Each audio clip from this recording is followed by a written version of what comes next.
오늘 함께 예배하는 우리 모든 성도들과 또 교우들 위해 하나님의 놀라운 은혜가 가득하기를 간절히 축원합니다. 골로새라는 도시는 루카스라는 계곡에 자리 잡은 세 개의 도시 가운데 하나였습니다.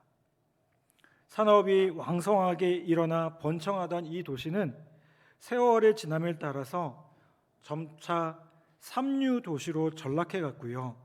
사람들은 골로새 이 도시를 떠나기 시작했습니다. 바울 시대에 새롭게 들어온 예수 그리스도의 복음만이 이 도시의 유일한 소망이었습니다. 그런데 이제는 영지주의를 비롯한 신흥 이단 사상들이 나타나면서 골로새 교인들의 믿음을 흔들고 있었습니다. 안팎으로 삶의 동기와 의욕을 잃고 좌절하던 골로새 성도들을 향해서 바울의 편지가 계속됩니다. 골로새서 3장의 앞부분에서 바울은 이렇게 말합니다. 위의 것을 찾으십시오. 땅의 것을 생각하지 마십시오. 우리는 위의 것을 생각해야 합니다. 바울이 말한 위의 것이라는 것은요, 추상적인 하늘을 가리키는 것이 아닙니다. 모순되어 보이는 역사이긴 하지만 이 역사의 주장자이신 위에 계신 그리스도를 바라보라는 외침이었습니다. 본문은 이렇게 말합니다. 그러므로 너희가 그리스도와 함께 다시 살리심을 받았으면 위의 것을 찾으라. 거기는 그리스도께서 하나님 우편에 앉아 계시느니라. 여러분, 하나님 우편에 앉아 계신 그리스도, 그분이 누구십니까? 역사의 주인이시라는 거예요. 그분은 아직도 역사를 통치하고 계십니다. 어두워 보이는 역사의 한복판에 서 있다 할지라도 위에 계신 그리스도를 바라봐야 된다는 겁니다. 그리고 그리스도의 빛나는 약속의 말씀을 묵상해야 된다는 겁니다. 그렇다면 이 어둡고 답답한 하늘 아래에서 위의 것을 바라보고 살아야 할 이유가 어디에 있겠습니까? 오늘 본문에 보면 세 가지 정도로 이야기하고 있음을 보게 됩니다. 먼저 위의 것을 바라봐야 할 이유 첫 번째는 무엇이냐면 예수님 안에 영광스러운 미래가 약속되어 있기 때문에 그렇습니다. 4절 말씀은 이렇게 말씀합니다. 우리의 생명이신 그리스도께서 나타나실 그때에 너희도 그와 함께 영광 중에 나타나리라. 여러분, 여기서 바울은 그리스도를 뭐라고 얘기합니까? 우리의 생명이신 그리스도라고 표현을 합니다. 그리고 그 그리스도가 역사 속으로 다시 오실 것이라고 이야기합니다. 존 F 케네디가 대통령에 취임했을 때 빌리 그레엄 목사님을 백악관으로 초청했답니다. 그리고 이렇게 질문을 합니다. 목사님, 인류의 역사의 방향이 어디로 흘러가고 있다고 생각하십니까? 이때 빌리 그레엄 목사님은요, 마침 가지고 있던 성경을 들면서 이런 대답을 했답니다. 제가 가진 이 성경에 따르면 역사는 예수 그리스도의 다시 오심, 즉 재림을 향해서 흘러가고 있습니다. 예수님은 다시 오실 것입니다 라고 빌리 그레엄 목사님은 말씀했다고 합니다. 여러분, 4절 말씀에 우리가 강조되고 있는 단어는 바로 영광이라는 단어예요. 그런데 예수 그리스도의 다시 오심, 재림을 언급하고 있는 성경 구절을 찾아보면요, 항상 연결되는 단어가 뭐냐면 바로 이 영광이라는 단어가 재림과 연결되어 있음을 보게 돼요. 여러분, 예수님을 받아들이지 못한 사람에게는 재림의 날이 어떤 날일까요? 심판의 날이고 재앙의 날입니다. 그런데 예수 그리스도를 받아들이고 예수 그리스도의 다시 오심을 기다리며 소망하는 사람들에게는 그날은 어떤 날입니까? 영광의 날입니다. 그 영광은 구체적으로 어떤 영광이겠습니까? 그리스도의 재림은 여러 가지 면에서 하나님의 영광을 역사 속에 선포하는 사건이 될 것이지만 성경이 특별히 강조하고 있는 것은요, 주께서 다시 오시는 그날 우리가 부활의 새 몸, 즉 영광의 새 몸을 입으리라고 말씀하고 있다는 겁니다. 여러분, 이 새 몸, 이 영광의 몸은요, 시간과 공간을 초월하는 몸이고요, 다시는 썩지 않을 몸이고요, 다시는 병들지 않을 몸이고요, 다시는 죽지 않을 영광의 몸입니다. 여러분, 예수 그리스도의 부활을 우리가 믿는다면 우리는 단순히 영적인 부활뿐만 아니라 모두 믿어야 될까요? 우리의 육체의 부활도 믿어야 됩니다. 그리스도로 말미암아 새 생명을 얻은 우리의 삶에 아직도 좌절과 고통이 거듭되는 것이 사실이지만, 이 새로운 생명을 완성시켜 주실 주님께서 다시 오시는 그날 우리는 부활의 새 몸을 입고 주 앞에 영광스럽게 설 것이라는 겁니다. 여러분, 그렇기 때문에 우리는 이 소망을 가졌기 때문에 삶에 있어서 좌절이나 절망할 필요가 없다는 겁니다. 여러분, 우리가 다시 한번 그 주님 다시 오심을 기억하고 그 다시 오심에 통해서 우리의 몸이 온전히 세워질 것을 다시 한번 기대하고 소망하는 우리 모두 되기를 간절히 바랍니다. 위의 것을 바라봐야 할 이유 두 번째는 무엇이냐면요, 예수님으로 인해서 어제의 절망에서 벗어날 수 있기 때문에 그래요. 여러분, 예수님은 우리에게 영광의 미래를 약속하고 계실 뿐만 아니라 지나간 날의 절망에서 우리를 탈출시켜 주실 것입니다. 벗어나게 해주실 것입니다. 오늘 본문 말씀 7절과 8절에 보면 이렇게 말씀합니다. 너희도 전에 그 가운데 살 때에는 그 가운데서 행하였으나 이제는 너희가 이 모든 것을 벗어버리라 라고 말씀합니다. 여러분, 이 7절과 8절 말씀을 보면 대조적인 두 삶에 대해서 이야기하고 있어요. 자, 예수 믿기 전에 우리를 붙들고 있는 것이 무엇이었습니까? 절망이었어요. 그렇죠? 절망이었습니다. 그 절망의 정체가 무엇입니까? 죄입니다. 죄가 우리를 붙들고 있었고요, 죄가 우리의 삶을 감옥으로 만들고 있었습니다. 바울은 본문에서 죄를 크게 두 가지로 구분하고 있음을 보게 돼요. 하나는 마음의 죄고요, 다른 하나는 그 마음의 죄가 입술로 표현되는 과정에서 범하는 죄임을 보게 됩니다. 그리고 그 각 죄에 해당되는 죄명을요 5가지씩 열거를 합니다. 5절에 보면 마음에 대한 죄가 나옵니다. 뭐가 나옵니까? 음란, 부정, 사욕, 악한 정욕, 탐심이라고 말하고 있고요, 탐심 즉 욕심은 우상 숭배라고 말합니다. 야고보서 1장 15절에 보면 욕심이 잉태한즉 죄를 낳는다라고 했습니다. 여러분, 욕심이 죄악의 뿌리가 되며 욕심이 지나치면 우상 숭배가 됨을 경고하고 있다는 겁니다. 그리고 8절과 9절에서는요 이 마음의 죄들이 입술로 표현되는 과정에서 범하게 되는 죄들에 대해서 말하고 있습니다. 뭐가 나옵니까? 분함과 악의와 비방과 부끄러운 말과 거짓말이라고 얘기합니다. 여러분, 이거는 죄가 입술로 표현되어지는 과정을 보여줍니다. 분노라는 건요 뭡니까? 내 속에 있는 욕망이 충족되지 못할 때 나타납니다. 그리고 이 분노는요 욕심을 충족시키는데 방해가 되는 이웃이나 경쟁 상대를 향해서 어떻게 나타나면 악의로 나타납니다. 그래서 어떻게 합니까? 비방을 하게 되고 중상모략하게 되고 마침내 자기를 정당화하기 위해서 뭐까지 할까요? 거짓말까지 하게 돼요. 여러분, 그렇게 되면 어떻게 됩니까? 이 죄로 인해서 하나님뿐만 아니라 이웃들과의 관계도 끊어지는 것을 보게 돼요. 단절되어지는 것을 보게 됩니다. 그러면 어떻게 됩니까? 이 삶 자체가 감옥입니다. 여러분, 감옥은 서로 이렇게 교제할 수가 없지 않습니까? 우리가 하나님과의 관계가 끊어지고 우리의 이웃과의 관계가 끊어지면 그게 감옥이 아니고 뭐가겠습니까? 성경은 뭐라고 말합니까? 우리가 바로 그러한 죄 가운데 살았다라고 얘기해요.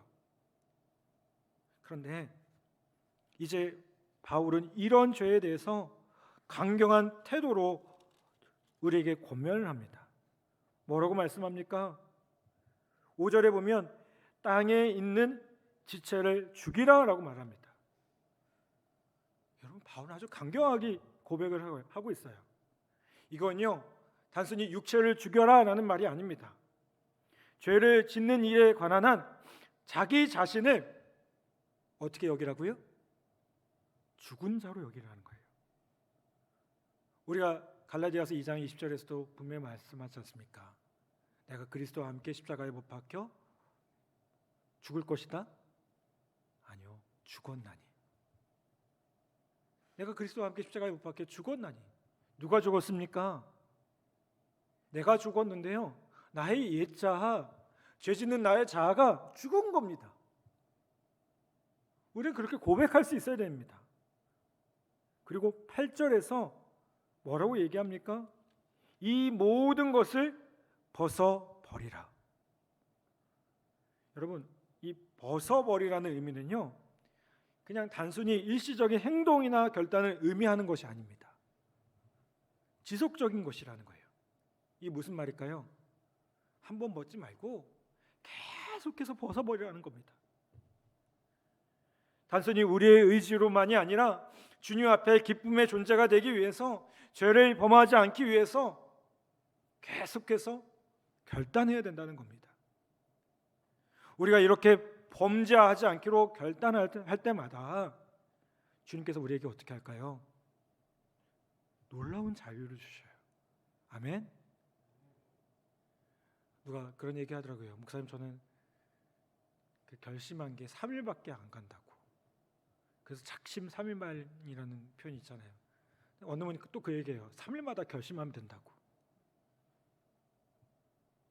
3일밖에 안 가면 3일마다 결심하면 되죠. 그렇죠? 아니요, 3일도 필요 없어요. 우리 매일매일, 매 순간순간 하나님 앞에 결심해야 됩니다. 여러분, 기독교가 다른 종교하고 다른 게 무엇입니까? 다른 종교는 그냥 비우면 끝난다고 생각해요. 근데 우리는요, 아닙니다. 우리가 벗어버렸습니까? 그럼 채우시면 돼요. 뭐로 채우면 됩니까? 하나님의 말씀으로 채우고요, 예수 그리스도를 향한 그 마음으로 계속해서 채우면 됩니다. 여러분, 우리가 단순히 비운다고 해서 끝나는 것이 아니지 않습니까? 하나님의 말씀이 충만하게 되어질 때, 그리스도의 놀라운 은혜가 우리 안에 충만하게 되어질 때, 우리는 우리 안에 있는 죄악된 모습들을 계속해서 벗어버릴 수 있고 새롭게 될 수 있음을 다시 한번 기억하기를 간절히 바랍니다. 여러분, 그분의 도우심으로 칠흑같이 어두웠던 그 죄악의 감옥에서 우리가 자유케 되는 그 놀라운 은혜가 우리에게 주어졌던 사실을 우리 모두가 기억하기를 바랍니다. 마지막으로 우리가 위의 것을 바라봐야 할 이유는 무엇이겠습니까? 예수님으로 인해서 오늘의 변화를 기대할 수 있기 때문에 그렇습니다. 바울은 옛사람을 벗어버리라는 것에서 끝나지 않습니다. 10절 말씀 볼까요? 10절 말씀 우리 함께 봉독해 보겠습니다. 함께 봉독합니다. 시작. 새 사람을 입었으니 이는 자기를 창조하신 이의 형상을 따라 지시기까지 새롭게 하심을 입은 자니라. 아멘. 이제 뭐라고 얘기합니까? 벗었는데 거기서 끝나는 게 아니라 새 사람을 입으라는 겁니다. 여러분, 우리가 예수 믿고 새 사람 된 것을 믿으십니까?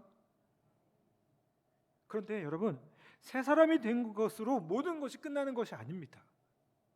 이건 뭐예요? 시작입니다. 시작. 여러분, 우리가 예수 믿고 구원받았다고 해서 다 끝나는 게 아닙니다. 세례받았다고 해서 끝나는 게 아닙니다. 시작입니다. 새로운 사람이 된 사람은요, 계속해서 새로워져야 합니다. 우리는 우리를 창조하신 하나님의 형상, 그분의 형상을 따라 새로워져야 됩니다.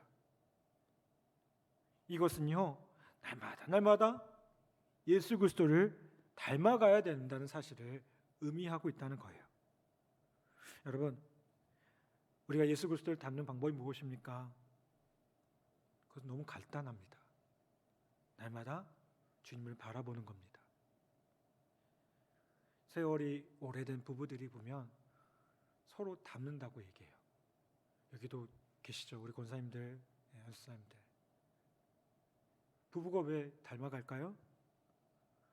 내가 상대방을 닮아야겠다고 그냥 억지로 노력해서 닮습니까? 아마 그런 분은 없으실걸요? 억지로 막 그런 분은 없을 겁니다. 아유, 저 이런 말 하면 안 되죠. 왼수란 말 쓰면 안 되죠, 그렇죠?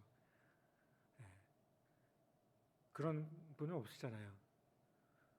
억지로 닮으신 게 아닐 것 같아요. 오랜 세월을 지나다 보니까 의식하지 못한 사이에 어떻게 됐을까요? 닮아 있는 거예요. 닮아 있는 것 같아요. 여러분, 이게 뭘까요? 바라보는 모습 가운데 나타나는 능력임을 보게 됩니다. 여러분, 우리가 계속해서 주님을 바라보며, 매일매일 주님을 바라보며, 매일매일 주님 생각으로 우리 생각을 채워가면 우리는 누구 닮을까요? 네, 주님을 닮게 됩니다. 아멘. 인간의 의지적인 결단이 아니라 우리는 그저 뭐예요? 역사를 주관하고 우리의 삶 가운데 은혜를 베풀어 주시는 그분만을 그냥 바라보는 것, 그분 생각으로 가득 채워가는 것, 그 말씀에 순종하면서 그 말씀으로 충만하게 되는 것, 우리는 그거 했을 뿐인데 우리가 어떻게 됩니까? 주님을 닮아가는 모습으로 자꾸만 변화되어진다는 겁니다. 여러분, 이거를 신학적인 용어로 성화라고 해요. 성화. 우리는 거룩한 단계로 거룩하게 변해져 가고 있다는 겁니다. 여러분, 아침에 일어나서 제일 먼저 무엇을 생각하십니까? 여러분, 주님을 생각해 보시길 바랍니다. 새하를 주신 주님을 찬양하기 바랍니다. 점심때가 되어서 삶의 발걸음이 흔들리고 지칠 때 기도하면서 도움을 구하기 바랍니다. 그리고 저녁에 피곤한 몸을 쉬게 하면서 주님으로 인해서 하루가 복되었다고 고백하는 귀한 은혜가 있기를 바랍니다. 그리고 다시 밝아올 내일을 위해서 이 밤에 안식을 달라고 간구하길 바랍니다. 여러분, 이렇게 내가 보는 세상, 내가 찾는 대상이 언제나 주님이고 언제나 주님일 때 내 삶의 현장에 놀라운 역사를 경험하게 되리라 분명히 믿습니다. 여러분, 우리는 그렇게 주님을 닮아가는 존재입니다. 사랑하는 여러분, 주님은 우리가 그분의 형상을 따라 닮아가기를 원하고 계십니다. 옆에 사람 한번 보십시오. 주님을 닮아가고 있는 것 같습니까? 아멘? 아니라고 해도 아멘 하세요. 주님을 닮아가는 것 같습니까? 아멘. 그럼 믿음으로 우리가 그렇게 함께 고백하고 결단하며 나아갈 때 지금 내 모습은 아직 어린아이 같은 믿음이고 아직 부족한 모습일지 모르겠지만 언젠가 주님 앞에 섰을 때 너 나 참 닮았구나. 네. 여러분, 우리가 자녀들 보면서 그런 얘기 하잖아요. 너는 누구 닮아서 그래? 누구 닮았어요? 둘 중 하나 닮았겠죠. 여러분, 주님 우리에게 그런 말 하실 거예요. 넌 누구 닮아서 그래? 우리 주님 닮았잖아요. 닮아가려고 노력했잖아요. 여러분, 우리가 그렇게 주님 앞에 섰을 때 그렇게 주님 앞에 칭찬 들을 수 있는, 너 나 참 닮았구나. 너의 인생을 보니까, 너의 삶을 보니까 참 닮았구나. 그렇게 주님 앞에 인정받는 우리 모두 되기를 간절히 바랍니다. 여러분, 다시 한번 오늘 이 말씀을 기억하며 위에 있는 것을 바라보기를 간절히 바랍니다. 세상의 것, 땅에 있는 것들은요 없어질 겁니다. 영원하지 못한 것들입니다. 하늘에 있는 것은요 영원한 것입니다. 다시 한번 그 영원한 하나님의 나라를 소망하며 위의 것을 구하는 우리 귀한 성도들과 교우들 모두 되기를 주님의 이름으로 간절히 부탁을 드립니다. 그렇게 주님을 바라보며 나아갈 때 주님을 닮은 존재로 더 귀하게 세워줄 줄 분명히 믿습니다. 이 시간 우리 말씀을 생각하며 우리 함께 찬양하겠습니다.